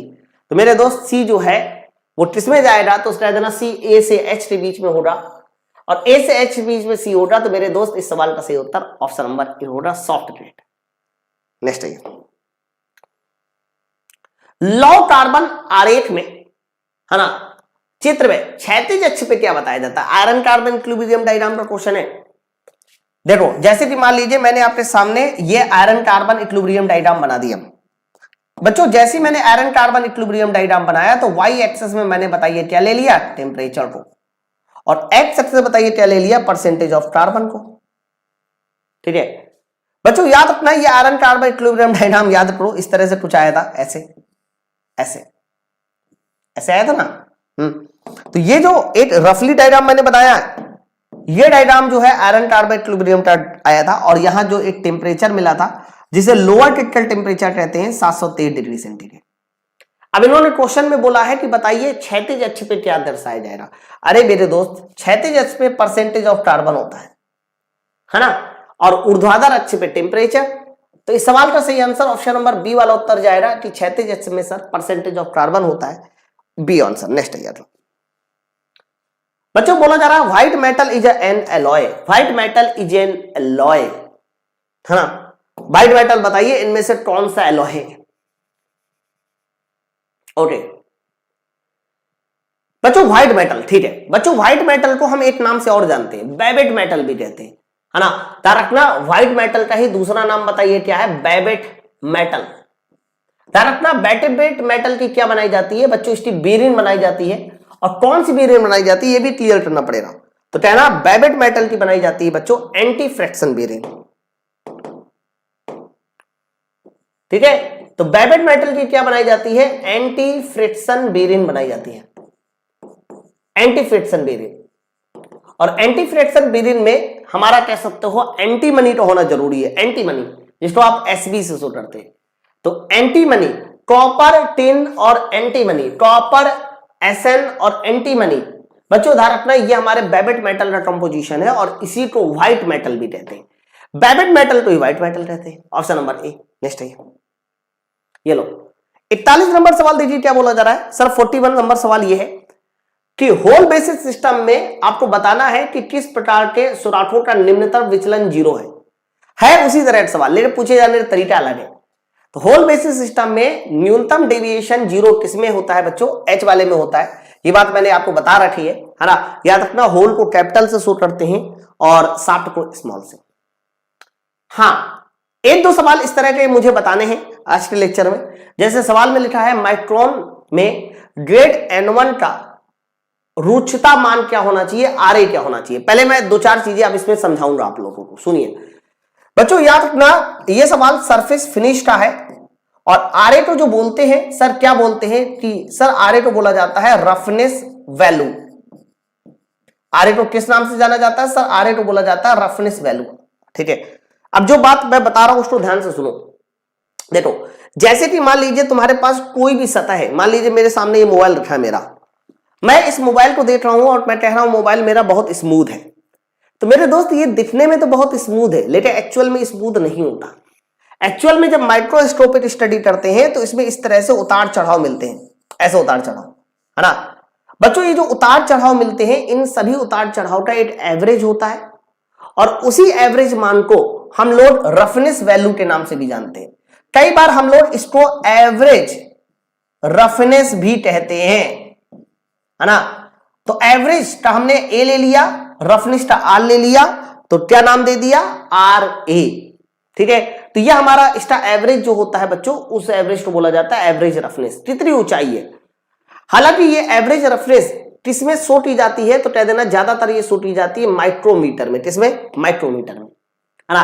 अब ये एवरेज रफनेस जो माइक्रोमीटर में शो की जाती है, इसमें बहुत सारे डिनोट किए जाते हैं, N1, N2, N3, N4। तो मैं आपको बताता हूं, शुरुआत में सबसे खराब जो सरफेस होती है वो N1 होती है, उससे अच्छी N2 होती है, फिर उससे अच्छी N3 होती है ना। इसी तरह से बताइए क्या हो जाएगा, N4 हो जाएगा, इसी तरह से N5 हो जाएगा, N5 के बाद N6 हो जाएगा, N6 के बाद N7। अरे यार चलो ऐसे ही कर लेते हैं, N8। हालांकि मुझे उल्टा लेना था, चलो मैं आपको याद नहीं कर पाऊंगा ना, ऐसे मुझे खुद नहीं याद है, ऐसे मैंने जैसे याद किया वैसे ही आपको याद कराऊंगा, उल्टा याद करते इसको। एक्चुअली हम याद करते हैं N12 से। N12 के बाद आ जाएगा तुम्हारा N11, N11 के बाद आ जाएगा N10। बच्चों अगर ये सारी वैल्यू याद करनी है तो आप लोगों को याद करने के लिए इस तरह से सबसे पहले उल्टा लिख लेने हैं। जैसे आप इसको ऐसा उल्टा लिखोगे ना, तो बहुत इजीली आप इन सारी वैल्यू को याद कर पाओगे, है ना। मैं बताता हूं कैसे याद करना। N4, N3, N2 N1। ये देखो मैंने ये सारी की सारी वैल्यू को ऐसे उल्टा लिख लिया। मेरे भाई ये जो N12 होता है, बताइए इसका मान क्या है? सर इसको बोलते हैं 50 माइक्रोमीटर। आप सिर्फ एक वैल्यू याद करो कि N12 जो होता है वो 50 माइक्रोमीटर होता है, ये बस याद कर लो। तो बच्चों जब N11 की बात करेंगे ना तो इसका जस्ट आधा हो जाएगा, तो 50 का आधा 25 माइक्रोमीटर। N10 याद करेंगे तो इसका आधा 12.5 माइक्रोमीटर। N9 इसका आधा 6.25 होता है, लेकिन 6.25 न लेके 6.3 लिया जाता है, इस बात को याद रखिएगा। 6.3 का आधा लगभग 31.2 होता है, लेकिन इसको लिया जाता है 3.2। बस यही दो में थोड़ा खेला है। N7 1.6 माइक्रोमीटर इसका आधा, N6 इसका आधा 0.8 माइक्रोमीटर, N5 इसका आधा 0.4 माइक्रोमीटर। मेरी बात समझ रहे हैं ना? N4 इसका आधा 0.2 micrometer, N3 0.1 micrometer, N2 sir इसका भी आधा हो जाएगा 0.05 माइक्रोमीटर, और N1 क्या हो जाएगा सर? N1 हो जाएगा 0.025 माइक्रोमीटर। ये देखो, तो भैया मैंने तो ये ऐसे ही याद किए हैं, मैं कोशिश करूंगा कि आप लोग को भी याद हो गए हो, है ना? तो इन्होंने N1 पूछा है ना, तो N1 हो जाएगा 0.025। सर 0.025 माइक्रोमीटर ये हमारे N1 की वैल्यू होती है। ओके, तो आप लोगों को ये याद होना चाहिए, ध्यान रखिएगा। रफनेस का क्वेश्चन है। नेक्स्ट आइए, अगला सवाल देखिए 43। एक सेपर का निम्नलिखित में से कौन सा भाग वापसी स्ट्रोक में औजार को ऊपर उठाने में मदद करता है? सर औजार को ऊपर उठाना है तो कंफर्म यहां पर कौन सा बॉट चल रहा होना चाहिए? क्लैपर बॉट चल रहा होना चाहिए। Option number B. ये लो 44 नंबर। टेपर रिंग गेज का प्रयोग हम लोग किस में करते हैं? देखो लाइन में ही छुपा होता है। सबसे पहले तो आप लाइन समझो कि यहां टेपर है, टेपर, तो आंसर टेपर में ही सही होना चाहिए। तो आंसर चूड़ी में सही नहीं होगा। आप मेरी बात समझ पा रहे हो ना? ठीक है, अगर वहां टेपर लिखा है तो आंसर टेपर में सही होना चाहिए। फिर आगे क्या लिखा है? रिंग, है ना, और आगे गेज। तो रिंग गेज का मतलब गेज जो है वो रिंग फॉर्म में है, यानी गेज हॉलो है। तो गेज अगर हॉलो है तो वो हॉलो गेज हमेशा बाहर वाला टेपर बताएगा। अगर गेज हॉलो है, गेज के अंदर टेपर है, तो वो कौन वाला टेपर जांचेगा? बाहर वाला टेपर जांचेगा। तो 101% इसका सही आंसर जो है चेक इन आउटसाइड टेपर, ये सवाल का सही आंसर। ऐसे ही आप लॉजिक लगा के इसका आंसर दीजिए, कभी जीवन में गलत नहीं होगा। नेक्स्ट आइए, अब देखो अगला सवाल इसी तरह का है। What is the use of thread ring gauge? तो सर इस बार थ्रेड वाला सवाल है, तो थ्रेड वाला सवाल है तो आंसर जो है डायमीटर में तो कभी जीवन में नहीं होगा, है ना। अब देखो थ्रेड रिंग गेज है, तो थ्रेड रिंग गेज का मतलब कि सर ये इसमें जो है ना इंटरनल थ्रेड होनी चाहिए। तो कौन सी थ्रेड मापेगा? अगर इंटरनल रिंग में इंटरनल है तो मापेगा कौन सी? सर एक्सटर्नल मापेगा, to check the external thread. बच्चों अगला सवाल देखो क्या है, ये भी बड़ा प्यारा सवाल है। बोला जा रहा है कि प्लग गेज की गो साइड कैसी होती है, किस व्यास के बराबर होती है? बड़ा अच्छा सवाल है। Question number 46। देखो होता क्या है कि प्लग गेज कैसा दिखता है, जैसे कि आप देखो सामने मैंने इस तरह से आपको एक प्लग गेज बनाया है। बच्चों याद रखना जो हमारा प्लग गेज होता है ना, उसको दो सिरे होते हैं। एक हमारा होता है डो सिरा जो हरे कलर से कोड होता है, और याद रखना दूसरा होता है नो डो सिरा। सर नो डो सिरा जो है वो लाल कलर से कोड होता है ना। डो सिरा हरे से और नो डो लाल से। ध्यान सुनो अब क्या देखता है। देखो बच्चों ये जो डो सिरा होता है ना, ये डो सिरा और ये नो डो सिरा, ये किसी होल की जांच करता है। तो हमें प्लग गेज किसी होल की जांच करेगा, इस होल की जांच करेगा। तो डो सिरा अंदर चला जाना चाहिए। तो अगर डो सिरे को अंदर जाना है मेरे भाई, तो 101% मानी बात है कि डो सिरा अगर अंदर जाएगा तो ये इसकी लोअर लिमिट से बना होगा। तो डो सिरे को हमें वर्क पीस की लोअर लिमिट से बनाना होता है ताकि वो अंदर चला जाए, है ना। और इसे सर इसके अंदर नहीं जाने देना, तो नहीं जाने देना तो इसका मतलब बताइए इसको कैसा बनाएंगे? सर इसको बनाएंगे अपर लिमिट का। तो हमेशा इस बात को याद रखिएगा आप लोग कि प्लग गेज का डो सिरा लोअर लिमिट का बनाया जाता है और प्लग गेज का नो डो सिरा अपर लिमिट का बनाया जाता है।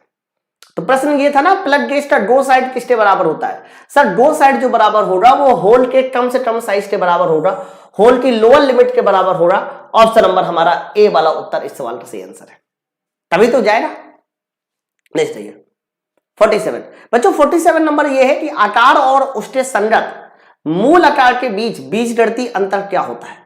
हरा सर उन्होंने अपर लिमिट और लोअर लिमिट का अंतर नहीं पूछा। पहली बात तो देखो अगर ये सवाल ऐसा होता कि upper limit minus lower limit बताइए क्या होती है, तो अपर लिमिट और माइनस लोअर लिमिट जो होती है सर वो टॉलरेंस होती है। लेकिन प्रश्न में ये बोला जा रहा है कि उसका जो आकार है और उसके संगत मूल आकार, आकार माइनस मूल आकार, मतलब आप सीधा सीधा कहिए कि जो हमारा साइज था एक्चुअल साइज और बेसिक साइज, तो याद रखिएगा एक्चुअल साइज और बेसिक साइज इन दोनों का जो डिफरेंस होता है सर उसको हम डेविएशन के नाम से जानते हैं, सर विचलन के नाम से जानते हैं, है ना। तो साइज और उसका जो मूल साइज है उसका जो अंतर होगा वो डेविएशन कहलाता है, विचलन कहलाता है। Option number C. नेक्स्ट आइए बच्चों अगला सवाल देखो, एक पृष्ठ के आरे का मान किस संदर्भ में है। बच्चों आरे की वैल्यू है, अभी मैंने बताया कि आरे क्या होता है।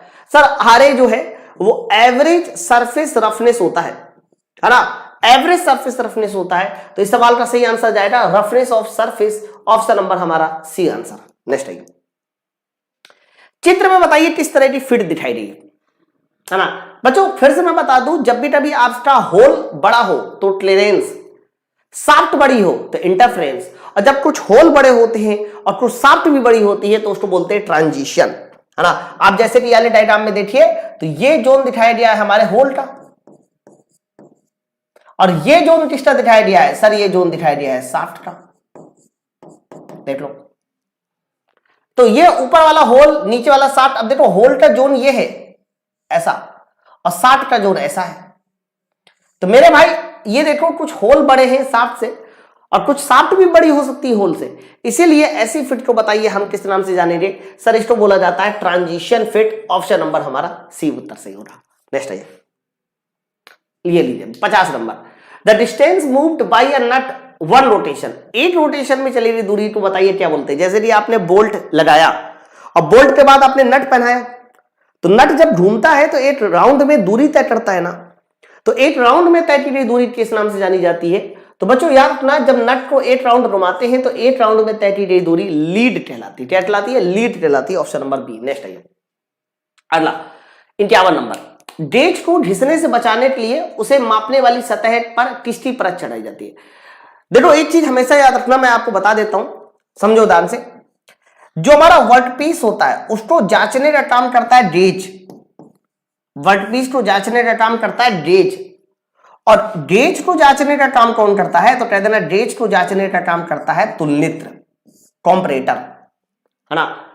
अब गेज बार बार जब वर्कपीस को जांचेगा तो उसकी सरफेस घिसेगी ना, तो उसी सरफेस को घिसने से बचाने के लिए हम उसमें क्या लगाते हैं, टंगस्टन कार्बाइड की परत चढ़ाते हैं, और वो भी इलेक्ट्रोप्लेटिंग करके, है ना। तो गेज को घिसने से बचाने के लिए हम उसमें टंगस्टन कार्बाइड की परत चढ़ाते हैं। Option number A. Tungsten carbide थोड़ा हार्ड होता है, ध्यान रखना, है ना। बच्चों अगला है the size of boundary of snap gauge. Snap gauge कैसा होता है बच्चों, याद रखना जैसे गो गेज होता है, मतलब लिमिट गेज में, लिमिट गेज एक्चुअली में 3 तरह के होते हैं। याद रखना लिमिट गेज हमारे कितने तरह के होते हैं सर, लिमिट गेज 3 तरह के होते हैं सर। पहले गेज को बोला जाता है प्लग गेज। पहला गेज कौन सा है सर, पहला गेज है प्लग गेज, है ना। दूसरा गेज बताइए कौन सा है सर, दूसरा गेज है जिसको बोलते हैं हम रिंग गेज। और अगर तीसरे गेज की बात करते हैं तो तीसरा गेज बच्चों होता है स्नैप गेज। 3 तरह के गेज होते हैं। स्नैप गेज जो होता है वो इस तरह से यू शेप का होता है ना। इसमें भी एक वाला जो सिरा होगा वो दो सिरा होगा, और ये वाला जो सिरा होगा वो नो दो होगा, ठीक है। तो दो और नो दो सिरे इसमें भी होते हैं। तो स्नैप गेज बताइए किस तरह का आकार का होता है सर, यू आकार का होता है। स्नैप गेज की मदद से हम इररेगुलर शेप को माप सकते हैं, कोई भी शेप होगा माप लेंगे इसको। नेक्स्ट आइए, BIS के द्वारा स्लिप गेजों का विशेष सेट प्रयोग किया जाता है। बिल्कुल एकदम सही बात है। स्लिप गेज का एक सेट होता है, एक पूरा कॉम्बिनेशन होता है। तो बताइए उसमें कितनी संख्या में पीस होते हैं, है ना। याद रखना जो हमारा स्लिप गेज है ना, स्लिप गेज वो अलग अलग मोटाई की पट्टियां होती है। अलग अलग मोटाई की क्या होती है, पट्टियां होती है। इन पट्टियों की संख्या कितनी होती है BIS के अनुसार बच्चों, इन पट्टियों की संख्या होती है 112, है ना। बच्चों इन पट्टियों की हार्डनेस भी कई बार पूछा जाता है कि बताइए इन पट्टियों की हार्डनेस कितनी होती है, तो कह देना इसकी हार्डनेस होती है 32/9 mm, है ना। एक और चीज पूछी जाती है, सॉरी हार्डनेस पूछ रहा है ना, माफ करिएगा दोस्त, हार्डनेस को हम लोग, हार्डनेस होती है 63 HRC। हाँ, इन पट्टियों का अगर एरिया पूछा जाता तो एरिया होता है तुम्हारा 32/9 mm, ऐसे mm में होता है। बच्चों स्लिप गेज का दूसरा एक और नाम भी होता है, वो भी कई बार एग्जाम में आता है, जोहानसन गेज। हम लोग इसको जोहानसन गेज के नाम से भी जानते हैं, है ना। तो बच्चों ध्यान रखना स्लिप गेज की जो स्टैंडर्ड संख्या होती है वो 112 होती है BIS के अनुसार। ऑप्शन नंबर ए नेक्स्ट है 54। इनमें से कौन से पदार्थ की भंगुरता सबसे ज्यादा है? तो अलग अलग पदार्थों में अलग अलग तरह की मैकेनिकल प्रॉपर्टी होती है, और इन्होंने भंगुरता वाला पदार्थ पूछा है, तो सबसे ज्यादा जो भंगुरता रखता है वो तुम्हारा ढलवा लोहा रखता है।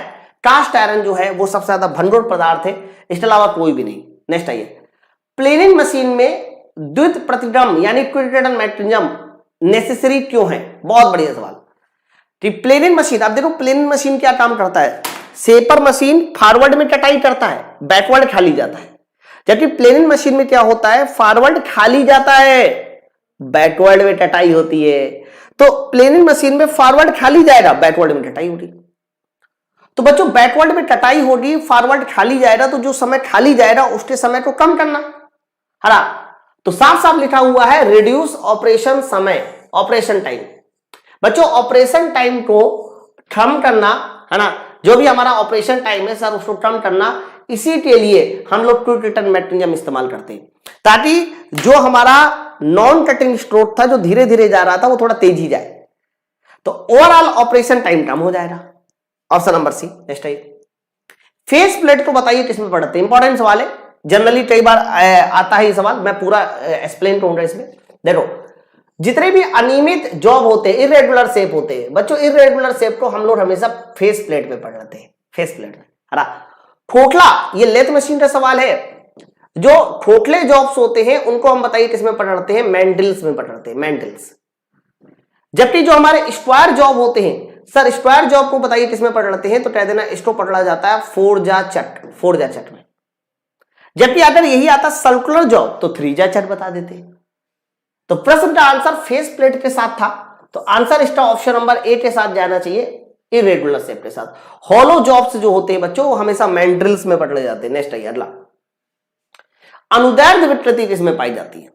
बच्चों ध्यान रखना, अनुदैर्ध्य विकृति का मतलब होता है कि लंबाई में परिवर्तन डिवाइड बाय प्रारंभिक लंबाई, लंबाई में परिवर्तन डिवाइड बाय प्रारंभिक लंबाई, इसी को हम बोलते हैं अनुदैर्ध्य विकृति। अब लंबाई किसमें हो सकती है? सर लंबाई तो सिर्फ ठोसों में हो सकती है ना, लिक्विड और गैसों में तो नहीं हो सकती ना। हाँ, तो ऑप्शन नंबर ए सवाल का सही आंसर होगा ठोस के साथ। नेक्स्ट आइए, धातुओं के किस गुण के कारण इसकी पतली पतली चादरें बनाई जा सकती है? आपको बोला जा रहा है कि धातुओं का वो कौन सा गुण होता है जिससे इसकी पतली पतली चादर बना सकते हैं। तो बच्चों उस गुण का नाम होता है मेलेबिलिटी। हिंदी में इसको बताइए किस नाम से जाना जाता है? सर हिंदी में इसको बोलते हैं आघात वर्धनीयता।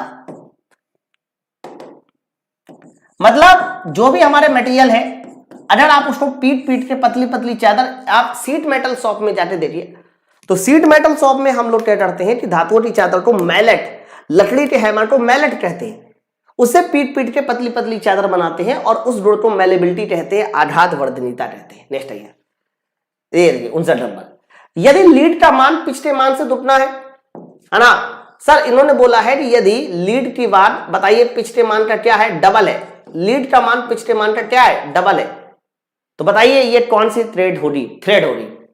तो याद रखना, अगर लीड की वैल्यू पिछली मान की 2 गुनी है, 3 गुनी है, उसी के अनुसार हम थ्रेड का नाम भी देते हैं। अगर दुगनी है तो बताइए क्या बोला जाएगा उसको? Double start thread. अगर 3 गुनी होती तो ट्रिपल स्टार्ट थ्रेड, 1 गुनी होती तो सिंगल स्टार्ट थ्रेड। नेक्स्ट आइए बच्चों, अगला सवाल देखो क्या है, निम्नलिखित प्रक्रिया में से किस प्रक्रिया में स्लिप गेज एक साथ जोड़े जाते हैं? बहुत बढ़िया सवाल। उन्होंने बोला है कि आप उस प्रक्रिया का नाम बताइए जिस प्रक्रिया में स्लिप गेज एक साथ जोड़े जाते हैं।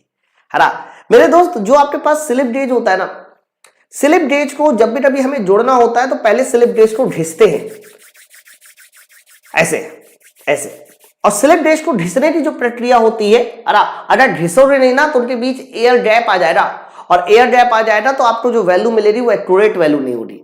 तो एक्यूरेट वैल्यू निकालने के लिए पहले हम स्लिप गेज को आपस में घिसते ताकि एयर गैप कम हो सके और फिर उसके बाद उसको जोड़ते हैं। उस क्रिया को बोलते हैं रिंगिंग। रखना, हालांकि स्पेलिंग गलत लिखा है, स्पेलिंग डब्ल्यू से शुरू होती है। अगला देखिए, निम्न में कौन सा एक प्रकार का तुलनित्र नहीं है ना? कंपैरेटर की बात कर रहा, मैंने बताया ना गेज को मापने के लिए तुलनित्र यूज करते हैं। और तुलनित्र में यानी कंपैरेटर में हाइड्रोलिक कंपैरेटर भी होता है, ऑप्टिकल भी होता है, न्यूमेटिक भी होता है, लेकिन मैनुअल किसी तरह का कोई भी कंपैरेटर नहीं होता। अरे न्यूमेटिक की थोड़ी हिंदी याद कर लो, कई बार ये क्वेश्चन आ जाता है, वायवी हिंदी कहते हैं, वायवी। तो वायवी तुलनित्र न्यूमेटिक को हिंदी में बोलते हैं। ये सब होते हैं, लेकिन ध्यान रखना मैनुअल कंपैरेटर नहीं होता। ऑप्शन नंबर हमारा डी वाला सही उत्तर होगा, मैनुअल नहीं होता। नेक्स्ट टाइम टीपीआई, टीपीआई मैंने बताया है। टीपीआई का पहले पूरा नाम सुनिए क्या है। जब मैं कहता हूं टीपीआई, सर टीपीआई का नाम पूरा होता है थ्रेड पर इंच, थ्रेड पर इंच। तो थ्रेड पर इंच ये हमारे कह सकते हो टीपीआई का पूरा नाम होता है। बच्चों ये पता क्या बताता है, जैसे मैंने कहा कि मेरे पास एक ऐसी चूड़ी है जो 4 टीपीआई की है, यानी 4 थ्रेड पर इंच है। इसका साफ साफ मतलब होता है इसकी जो पिच होने वाली है वो 8/4 इंच होगी। अगर 4 टीपीआई की थ्रेड है तो बताइए इसकी पिच कितनी होगी? 8/4 इंच होगी। तो टीपीआई क्या बताता है सर? टीपीआई जो है ना बोल्ट की पिच बताता है, नट चूड़ियों की पिच बताता है। Option number C. नेक्स्ट है यार। हाँ ये थोड़ा इंपॉर्टेंट है, इसके बारे में मैंने नहीं बताया इसलिए मुझे बताना है। बच्चों देखो ऐसे 2 वर्ड लिखे हुए मिलेंगे, ईएस और स्मॉल ईआई। देखो मैं बताता हूं, जब ईएस लिखा हुआ मिले, पहली बात तो ये समझो कि अगर ये वर्ड कैपिटल में लिखे तो समझ जाना ये होल के लिए, और स्मॉल में लिखे तो शाफ्ट के लिए। तो होल का जो हायर डेविएशन होता है, अपर डेविएशन होता है, उसे बोलते हैं ईएस। ईएस का पूरा नाम होता है ई टार्ट सुपीरियर। ई टार्ट सुपीरियर ये हमारा होल का अपर डेविएशन होता है। सर इसी तरह से होता है ई टार्ट इंफीरियर। ई टार्ट इंफीरियर, सर ई टार्ट इंफीरियर ये जो लिखा है ना ये कैपिटल में लिखा है, इसीलिए इसको बोला जाएगा होल का लोअर डेविएशन। देखो सुपीरियर मतलब ऊपर, इंफीरियर मतलब नीचे।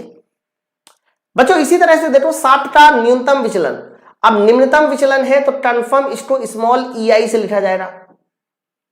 क्या मतलब होगा सर? स्मॉल से लिखा है इसलिए शाफ्ट के लिए है, और आई है इसका मतलब लोअर डेविएशन, है ना। और हायर अपर डेविएशन को बताइए क्या लिखेंगे? शाफ्ट के अपर डेविएशन को ईएस, स्मॉल ईएस, यानी ई टार्ट सुपीरियर।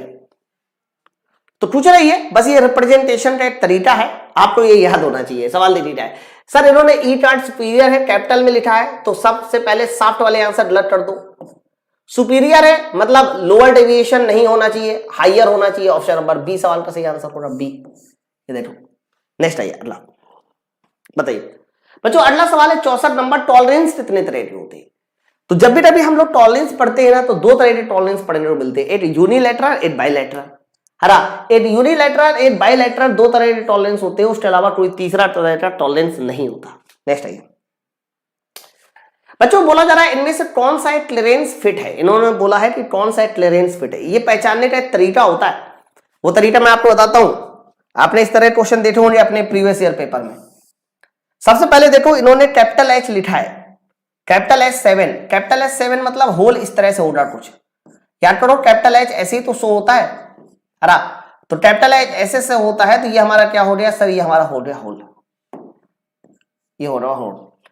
अब अगर इसको कौन सी फिट बनना है सर? क्लीयरेंस फिट बनना है, तो शाफ्ट जो है कहां होनी चाहिए सर? क्लीयरेंस फिट बनने के लिए शाफ्ट जो है ऐसे इसके नीचे होनी चाहिए। तो देखो कुछ आंसर लिखे, जैसे पहला आंसर लिखा है स्मॉल s6, तो स्मॉल s6 तो यहां होना चाहिए, तो यह आंसर गलत। स्मॉल s7 वाला भी आंसर गलत। भाई होल जो शाफ्ट होनी चाहिए वो इससे नीचे होनी चाहिए। फिर यहां से शुरुआत हो जाएगी, ये h होता है ना स्मॉल h, ए से शुरुआत होती, A B C D E F, लिए लो एफ इसके नीचे आया, जी एच आई जे के, पी तो बहुत आगे हो जाएगा भाई।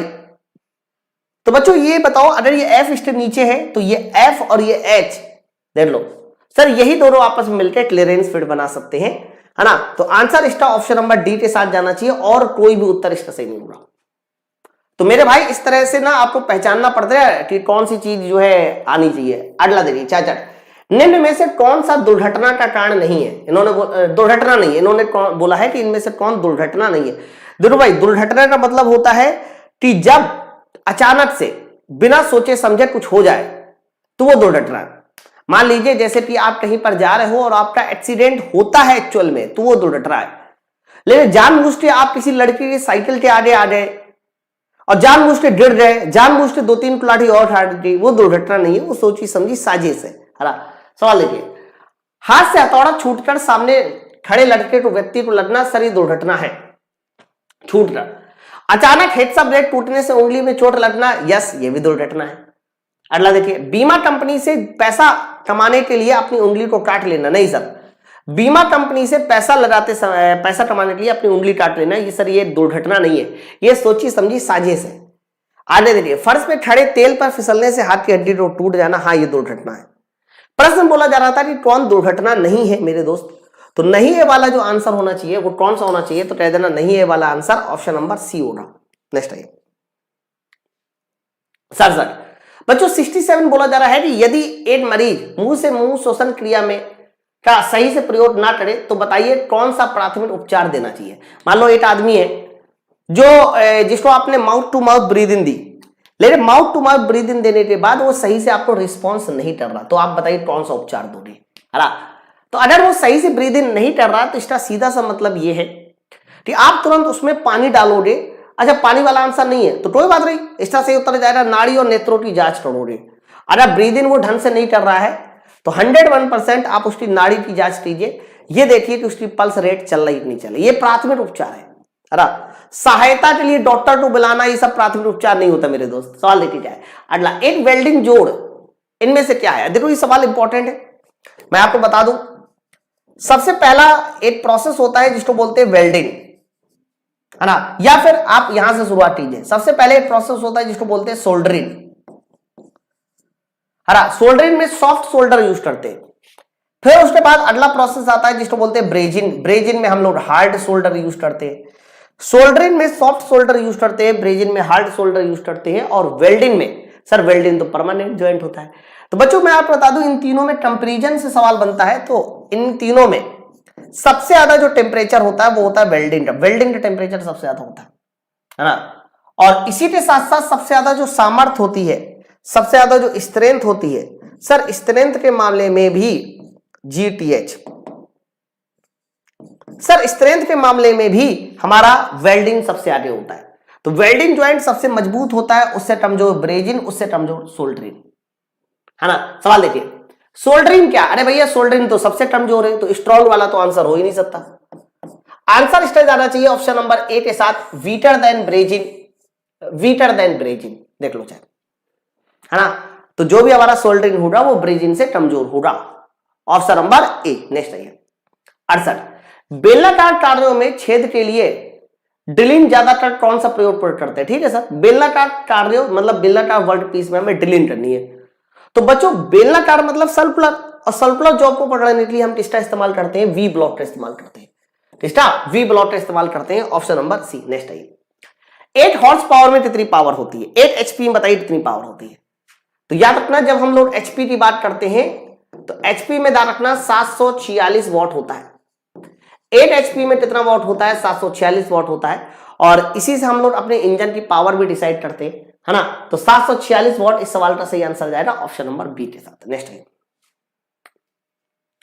ओके, मानक फीलर गेज द्वारा मापी गई न्यूनतम मोटाई क्या? अरे भाई फीलर गेज की बात कर रहा है, हरा किसकी बात कर रहा है? Feeler gauge. सबसे पहला सवाल यहीं से बनना शुरू हो जाएगा कि फीलर गेज से मापते क्या है? तो कहना फीलर गेज से हम लोग क्या नापते हैं? दो मिलने वाले पार्ट के बीच का गैप या क्लियरेंस।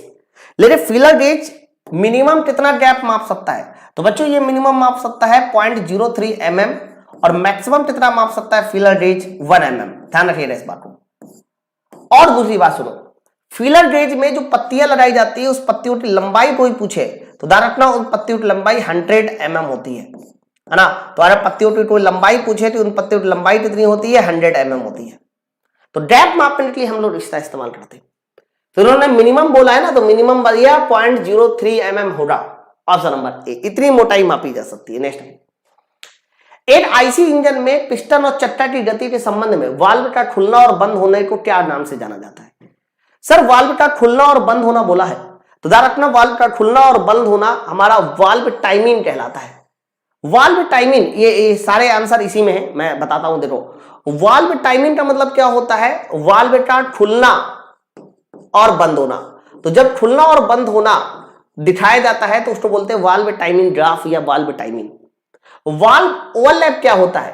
सर वाल्व ओवरलैप का मतलब होता है जब दोनों valve, both valves are open, है ना, जब दोनों वाल्व खुले होते हैं तो ध्यान रखना उसको बोला जाता है वाल्व ओवरलैप।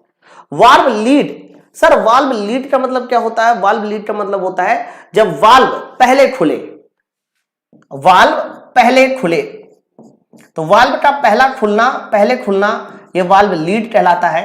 वाल्व लैग क्या कहलाता है? सर वाल्व लैग का मतलब है बाद में खुलना, बाद में खुलना, ये हमारा कहलाता है वाल्व लैग। आंसर इसका ऑप्शन नंबर बी वाला उत्तर जाएगा वाल्व टाइमिंग के साथ। नेक्स्ट है अगला, बताओ 73, सर्किट में कितना करंट आई प्रोवाइड करे जब वोल्टेज इतना है और प्रतिरोध इतना है? सर इन्होंने करंट की वैल्यू पूछी है, तो आई बराबर बताइए क्या हो जाता है? V/R, यही करंट है। वोल्टेज तुम्हारा 1.5 है, resistance 8 kilo ohm, 8 kilo ohm को 10⁻³ कर दो।